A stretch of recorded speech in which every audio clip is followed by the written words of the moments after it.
विश्वास कैसे आता है? विश्वास ईश्वर के वचन सुनने और सुनने से, उस पर मनन करने से विश्वास आता है। पवित्र शास्त्र इब्रानियों में अध्याय 9 पद संख्या 27 में है, और जैसे मनुष्यों के लिए एक बार मरना नियुक्त है, परंतु उसके बाद न्याय का होना।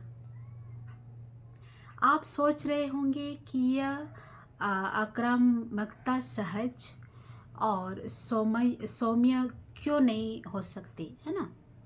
तो हमें परमेश्वर का राज बलपूर्वक लेना चाहिए।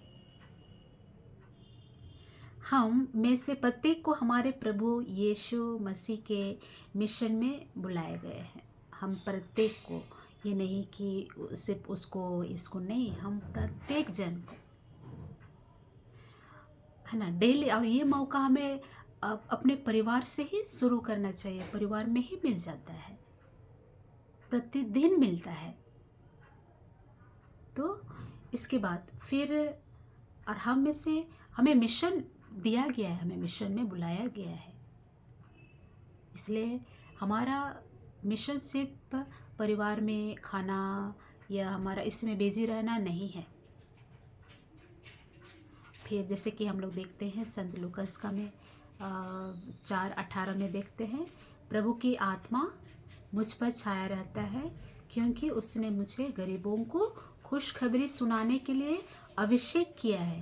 पश्चाताप करो और विश्वास करो और बंदियों को मुक्त करो। मसीह ने हमें दूसरा मौका दिया है, लेकिन जीवन नहीं देता, है ना? मसीह तो दिया है, लेकिन जीवन हमें दूसरा मौका देता है? नहीं देता है। एक ही मौका है। यीशु ने हमारे पास एक ही मौका है। हमारे पास इसे सही करने का केवल एक ही मौका है। यीशु ने इसे बहुत सरल बना दिया है। नरक के लिए कई रास्ते हैं, लेकिन स्वर्ग के लिए केवल एक ही रास्ता है। और मैं वैसा ही हूँ।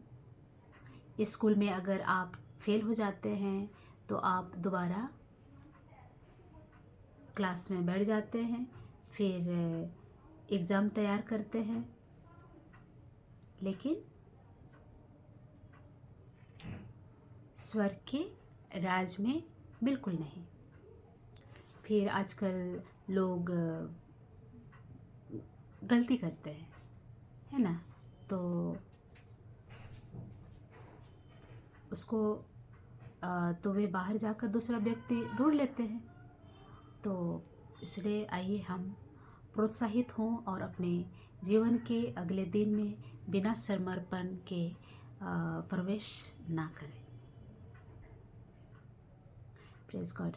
बाइबल में नरक के बारे में 160 बार बताया गया है, और यीशु ने अपने 3.5 साल के कार्य काल में 70 बार नरक का उपदेश दिया। ऐसा क्यों?